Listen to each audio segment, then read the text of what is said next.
कहानी का परिचय। सदियों से अंधेरे में छिपे रहस्यमय प्राणी इंसानों के बीच रहते आए हैं। वे पिशाच हैं, शाश्वत जीवन और अलौकिक शक्तियों वाले जीव। लेकिन उनकी प्यास, खून की प्यास, उन्हें शाश्वत संघर्ष में उलझा देती है। रुद्र, एक प्राचीन और शक्तिशाली पिशाच, इसी संघर्ष का प्रतीक है। वह एक तरफ अपनी प्यास से लड़ता है, तो दूसरी तरफ इंसानों के साथ एक शांतिपूर्ण सह अस्तित्व स्थापित करने की कोशिश करता है। लेकिन क्या यह संभव है? क्या रुद्र अपनी आंतरिक राक्षसों पर काबू पा सकेगा या वो अंधेरे में खो जाएगा? सस्पेंस परिचय। लेकिन रुद्र नहीं जानता था कि वो अकेला नहीं था। कुछ और भी था जो अंधेरे में छिपा हुआ था। एक प्राचीन बुराई जो सदियों से सो रही थी और अब ये जाग रही थी, और ये रुद्र और इंसानों दोनों के लिए खतरा थी। एपिसोड 5 भाग 1। अस्पताल की घटना के बाद रुद्र और रिया शहर से दूर एक शांत जगह पर चले गए। उन्हें पता था कि ज़ेफिर वापस आएगा और वे उसके लिए तैयार रहना चाहते थे। उन्होंने एक पुरानी झोपड़ी में शरण ली जो घने जंगल के बीच छिपी हुई थी। रुद्र ने छाया के दिल का अध्ययन करना शुरू कर दिया। उसने प्राचीन ग्रंथों और पिशाच इतिहास की किताबों का अध्ययन किया, ये जानने के लिए कि छाया के दिल का उपयोग कैसे किया जाए। उसे पता चला कि छाया का दिल केवल एक शक्तिशाली हथियार नहीं था, ये एक पोर्टल भी था जो अन्य आयामों के लिए खुल सकता था। रिया ने रुद्र की मदद की और उसने पिशाचों के बारे में और जानकारी इकट्ठा करना शुरू कर दिया। उसे पता चला कि ज़ेफिर एक प्राचीन पिशाच वंश का सदस्य था जिसे अंधेरे के स्वामी कहा जाता था। यह वंश सदियों से इंसानों और पिशाचों दोनों के लिए खतरा रहा था। रिया को यह भी पता चला कि ज़ेफिर का एक रहस्यमय अनुष्ठान में शामिल होने का इरादा था जो उसे असीम शक्ति प्रदान करेगा। अनुष्ठान को रोकने के लिए उन्हें ज़ेफिर को ढूंढना होगा और उसे रोकना होगा। एक रात रुद्र और रिया ने एक अजीब सी आवाज सुनी। वे झोपड़ी से बाहर निकले और उन्होंने देखा कि आसमान में एक अजीब सी रोशनी चमक रही थी। रुद्र ने रिया को बताया कि उसे लगता है कि ये ज़ेफिर का अनुष्ठान है। उन्होंने तुरंत उस स्थान पर जाने का फैसला किया जहां रोशनी आ रही थी। वे जंगल के बीच से गुजरे और वे एक प्राचीन मंदिर के खंडहरों में पहुंचे। मंदिर के केंद्र में उन्होंने ज़ेफिर को देखा। वह एक वेदी पर खड़ा था और वे एक प्राचीन मंत्र पढ़ रहा था। वेदी के चारों ओर उन्होंने गायब हुए लोगों को देखा। वे बेहोश थे और उनके शरीर पर अजीबोगरीब निशान थे। रुद्र और रिया ने ज़ेफिर को रोकने की कोशिश की, लेकिन वह बहुत शक्तिशाली था। उसने रुद्र पर हमला कर दिया और उसे वेदी से दूर फेंक दिया। रिया डर गई थी, लेकिन उसने हार नहीं मानी। उसने छाया के दिल को उठाया और ज़ेफिर पर फेंक दिया। छाया का दिल ज़ेफिर से टकराया और एक तेज रोशनी निकली। ज़ेफिर चीखा और वो गायब हो गया। रुद्र और रिया ने बेहोश लोगों को मंदिर से बाहर निकाला और उन्हें सुरक्षित स्थान पर ले गए। उन्हें पता था कि ज़ेफिर वापस आएगा, लेकिन वे उसके लिए तैयार थे। उनके पास छाया का दिल था और वे उसका उपयोग बुराई को हराने के लिए करेंगे। कहानी के भाग। यह कहानी 50 एपिसोड में विभाजित होगी और प्रत्येक एपिसोड में 5 भाग होंगे। प्रत्येक भाग में लगभग 50 पंक्तियां होंगी। कहानी में रुद्र और रिया के बीच के रिश्ते, पिशाचों और इंसानों के बीच के संघर्ष और एक प्राचीन बुराई के खतरे को दर्शाया जाएगा। कहानी को वास्तविक बनाने के लिए पात्रों को जटिल और बहुआयामी बनाएं। कहानी में नैतिक दुविधाओं और संघर्षों को शामिल करें। पिशाचों और इंसानों के बीच के रिश्ते को वास्तविक और विश्वसनीय बनाएं। कहानी में रहस्य और रोमांच को बनाए रखें। कहानी को भावनात्मक रूप से आकर्षक बनाएं। जरूर। एपिसोड 5 भाग 2। ज़ेफिर के गायब होने के बाद रुद्र और रिया ने मंदिर से बाहर निकलकर जंगल में शरण ली। वे जानते थे कि ज़ेफिर पूरी तरह से नष्ट नहीं हुआ था और वो जल्द ही वापस आएगा। उन्हें अपनी सुरक्षा के लिए तैयार रहना था और ये भी पता लगाना था कि ज़ेफिर का अगला कदम क्या होगा। रुद्र ने छाया के दिल को ध्यान से देखा। वो समझ गया था कि इस कलाकृति में ज़ेफिर को पूरी तरह से नष्ट करने की शक्ति है, लेकिन उसे इस शक्ति का उपयोग करने का सही तरीका खोजना होगा। रिया ने रुद्र को याद दिलाया कि उन्हें उन लोगों की भी मदद करनी है जो ज़ेफिर के अनुष्ठान में प्रभावित हुए थे। वे पास के एक गांव में गए जहां उन्होंने उन लोगों को देखा जो ज़ेफिर के अनुष्ठान के बाद बेहोश पाए गए थे। गांव के लोग डरे हुए थे और उन्हें समझ नहीं आ रहा था कि क्या हुआ है। रुद्र और रिया ने उन्हें आश्वासन दिया कि वे उनकी मदद करेंगे और उन्हें सुरक्षित रखेंगे। रुद्र ने छाया के दिल की मदद से उन लोगों के शरीर से ज़ेफिर के जादू के प्रभाव को दूर करने की कोशिश की। यह एक कठिन प्रक्रिया थी, लेकिन धीरे धीरे लोग होश में आने लगे। जब वे जागे तो वे भ्रमित और डरे हुए थे, लेकिन उन्हें ये याद नहीं था कि उनके साथ क्या हुआ था।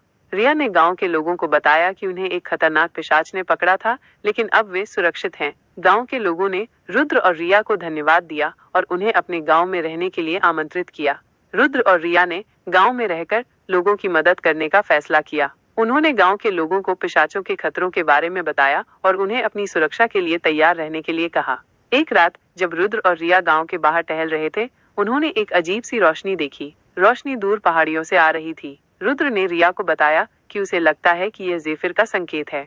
उन्होंने तुरंत पहाड़ियों की ओर जाने का फैसला किया। जब वे पहाड़ियों पर पहुंचे तो उन्होंने देखा कि ज़ेफिर एक प्राचीन गुफा के प्रवेश द्वार पर खड़ा था।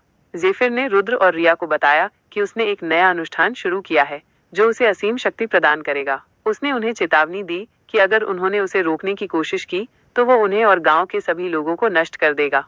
रुद्र और रिया ने ज़ेफिर को रोकने के लिए तैयार होने का फैसला किया। उन्हें पता था कि ये एक खतरनाक लड़ाई होगी, लेकिन उन्हें ज़ेफिर को रोकना होगा, चाहे कुछ भी हो।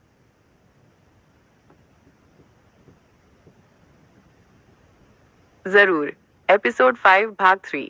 गुफा के प्रवेश द्वार पर ज़ेफिर को देखकर रुद्र और रिया ने एक दूसरे को देखा। वे जानते थे कि ये एक निर्णायक क्षण था। ज़ेफिर को रोकना ही होगा, वरना वो अपनी असीम शक्ति से पूरे क्षेत्र को तबाह कर देगा।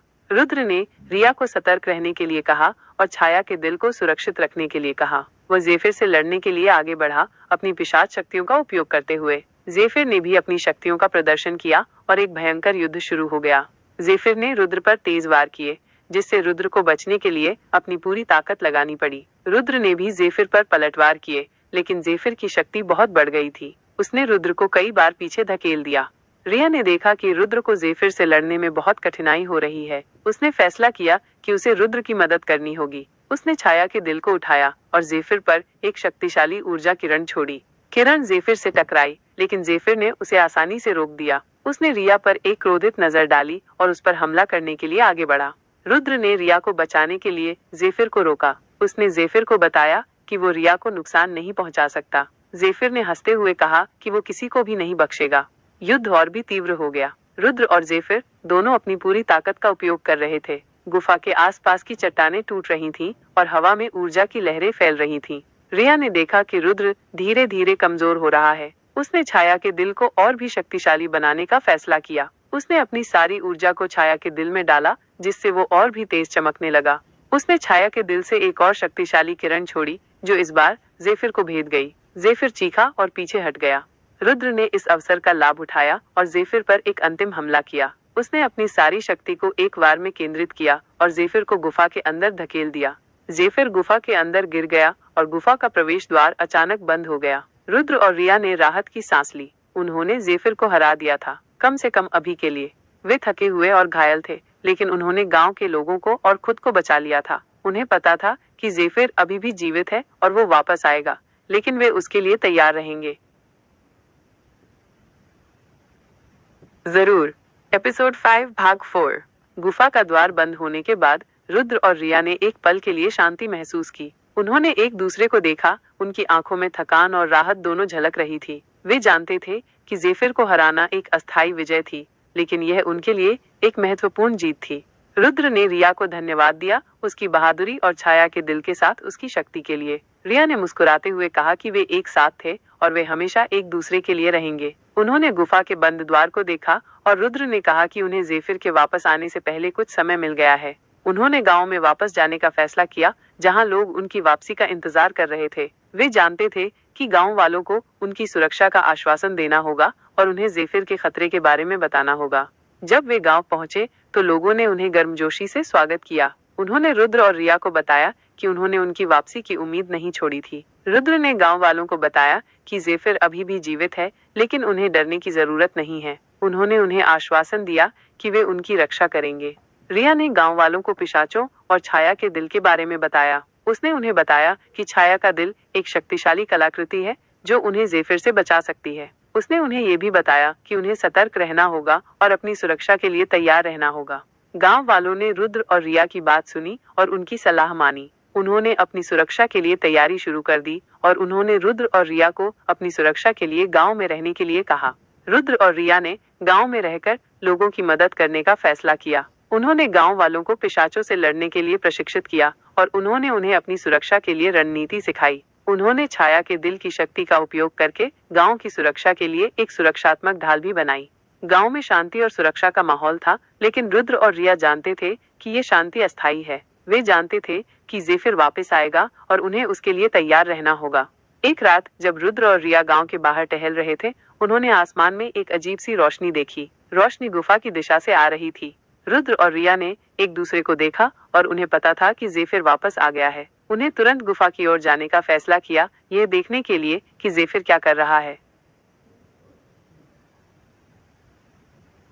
जरूर। एपिसोड 5 भाग 5। आसमान में अजीब रोशनी देखकर रुद्र और रिया तुरंत समझ गए कि ज़ेफिर वापस आ गया है। उनका डर सच हो गया था और अब उन्हें एक बार फिर ज़ेफिर का सामना करना था। बिना समय गवाए वे गुफा की ओर दौड़े। उनके दिलों में एक अनिश्चित भय और दृढ़ संकल्प दोनों थे। गुफा के पास पहुंचकर उन्होंने देखा कि ज़ेफिर गुफा के प्रवेश द्वार पर खड़ा था। उसकी आंखें लाल चमक रही थीं और उसके चेहरे पर एक भयानक मुस्कान थी। गुफा के अंदर से एक अजीब सी ऊर्जा निकल रही थी जो हवा में गूंज रही थी। ज़ेफिर ने रुद्र और रिया को देखा और हंसा। उसने कहा, तुमने सोचा कि तुम मुझे हरा सकते हो? मैं अंधेरे का स्वामी हूँ और मैं कभी नहीं हारता। रुद्र ने ज़ेफिर को चेतावनी दी कि वो उसे फिर से हरा देगा, लेकिन ज़ेफिर ने उपहास किया। उसने कहा, तुम मुझे हरा नहीं सकते क्योंकि अब मैं पहले से कहीं अधिक शक्तिशाली हूँ। मैंने गुफा के अंदर एक प्राचीन अनुष्ठान पूरा किया है और अब मैं असीम शक्ति का स्वामी हूँ। ज़ेफिर ने अपनी शक्ति का प्रदर्शन किया और गुफा के आसपास की चट्टानें टूट गईं। उसने रुद्र और रिया पर हमला किया और वे बचने के लिए संघर्ष करने लगे। रुद्र ने रिया को छाया के दिल को सुरक्षित रखने के लिए कहा और ज़ेफिर से लड़ने के लिए आगे बढ़ा। ज़ेफिर ने रुद्र पर तेज वार किए और रुद्र को बचने के लिए अपनी पूरी ताकत लगानी पड़ी। रिया ने देखा कि रुद्र ज़ेफिर से लड़ने में बहुत कठिनाई हो रही है। उसने छाया के दिल को उठाया और ज़ेफिर पर एक शक्तिशाली ऊर्जा किरण छोड़ी। किरण ज़ेफिर से टकराई, लेकिन ज़ेफिर ने उसे आसानी से रोक दिया। उसने रिया पर एक क्रोधित नजर डाली और उस पर हमला करने के लिए आगे बढ़ा। रुद्र ने रिया को बचाने के लिए ज़ेफिर को रोका। उसने ज़ेफिर को बताया कि वो रिया को नुकसान नहीं पहुंचा सकता। ज़ेफिर ने हंसते हुए कहा कि वो किसी को भी नहीं बख्शेगा। युद्ध और भी तीव्र हो गया। रुद्र और ज़ेफिर दोनों अपनी पूरी ताकत का उपयोग कर रहे थे। गुफा के आसपास की चट्टानें टूट रही थीं और हवा में ऊर्जा की लहरें फैल रही थीं। रिया ने देखा कि रुद्र धीरे धीरे कमजोर हो रहा है। उसने छाया के दिल को और भी शक्तिशाली बनाने का फैसला किया। उसने अपनी सारी ऊर्जा को छाया के दिल में डाला, जिससे वो और भी तेज चमकने लगा। उसने छाया के दिल से एक और शक्तिशाली किरण छोड़ी, जो इस बार ज़ेफिर को भेद गई। ज़ेफिर चीखा और पीछे हट गया। रुद्र ने इस अवसर का लाभ उठाया और ज़ेफिर पर एक अंतिम हमला किया। उसने अपनी सारी शक्ति को एक वार में केंद्रित किया और ज़ेफिर को गुफा के अंदर धकेल दिया। गुफा का प्रवेश द्वार अचानक बंद हो गया और ज़ेफिर अंदर फंस गया। रुद्र और रिया ने राहत की सांस ली। उन्होंने ज़ेफिर को हरा दिया था, कम से कम अभी के लिए, लेकिन वे जानते थे कि यह लड़ाई अभी खत्म नहीं हुई थी। ज़ेफिर वापस आएगा और उन्हें उसके लिए तैयार रहना होगा।